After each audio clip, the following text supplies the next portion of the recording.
change the way they live.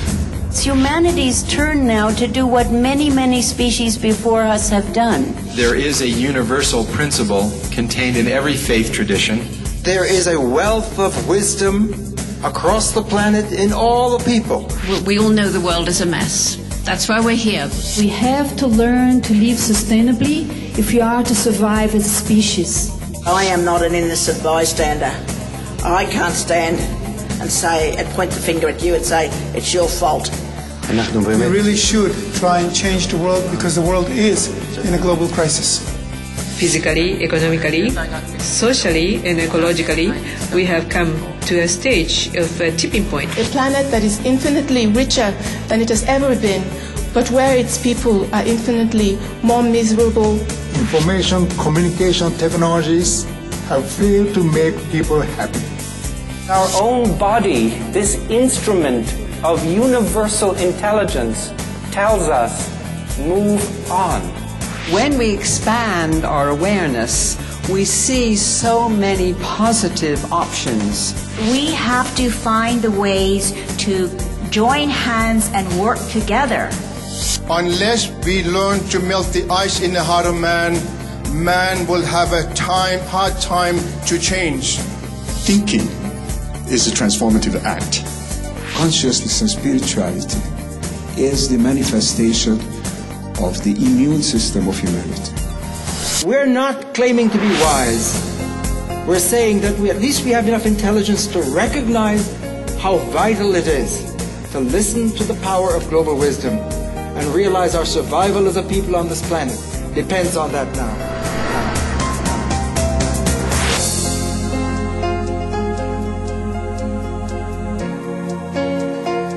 The universe is said to be 15 billion years old, and the history of the Earth is said to be 5 billion, and the first life is said to 3.8 billion years ago.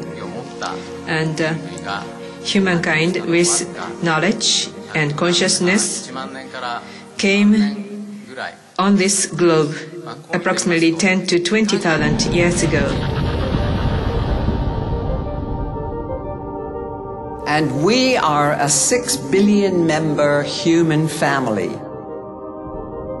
What the humankind has done on the globe shakes the history of Earth, which has a history of 5 billion, and it threatens not only the civilization of mankind, but the existence and survival of the Earth itself.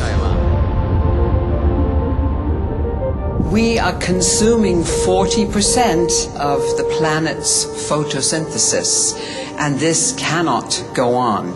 We have to change the way we live.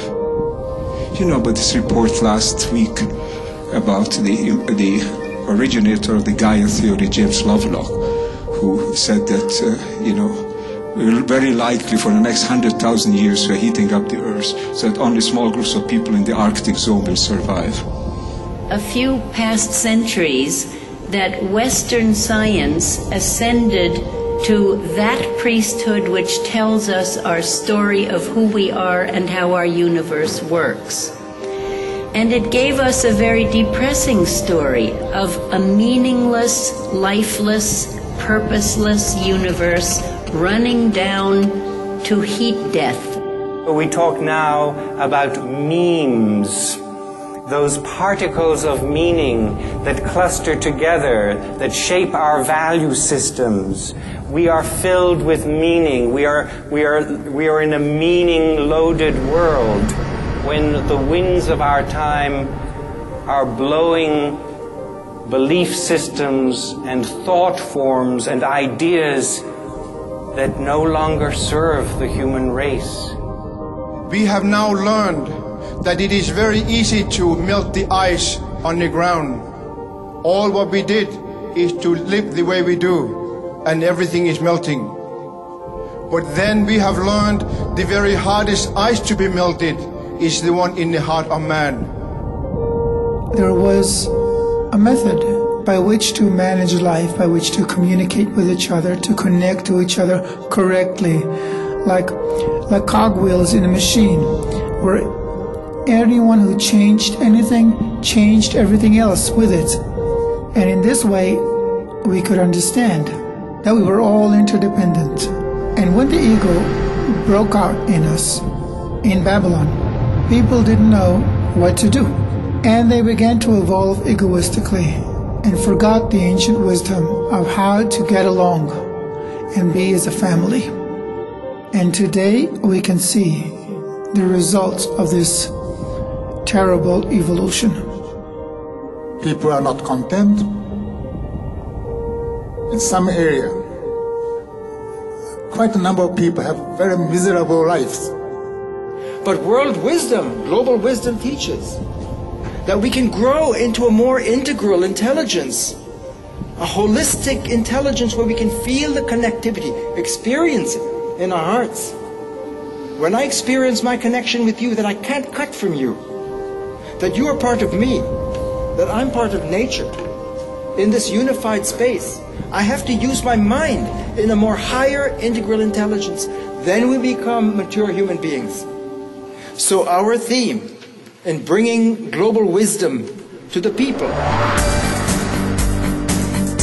we need to adopt the ancient wisdom that sustained us before there were religions and peoples, before we began this evil civilization of ours, so we can all reunite as brothers in one big family.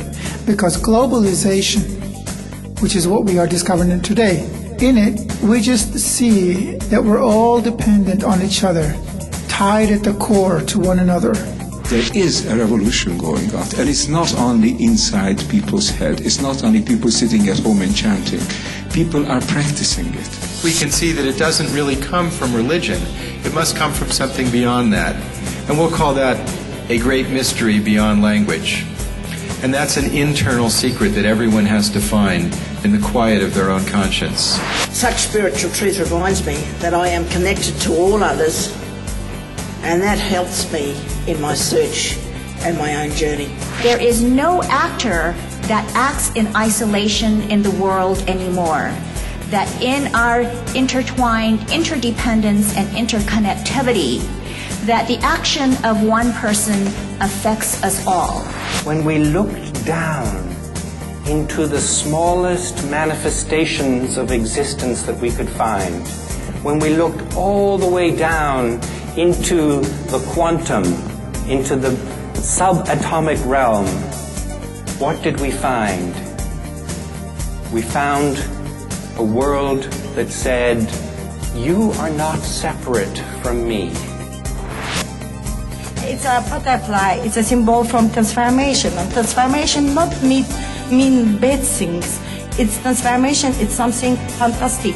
This is the trend. 1 million NGOs working cooperatively without having a formal structure, a name, or leadership is the biggest movement on the planet. So we don't need any education or any kind of punishments or warnings or police or punishments or anything. But when you see how you're connected to the world, that helps you conduct yourself correctly. And this is the solution that this wisdom that appeared 5,000 years ago provides.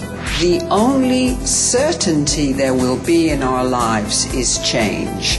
More and more change. I would suggest to you, if you want to do something useful, do something to bring about a connection. And when we tap that wisdom and open up and mature, we fall into compassion and care, and that this is vital for our sustainability on the planet in the 21st century. To become one human family and live together harmoniously, flourish with sacred earth.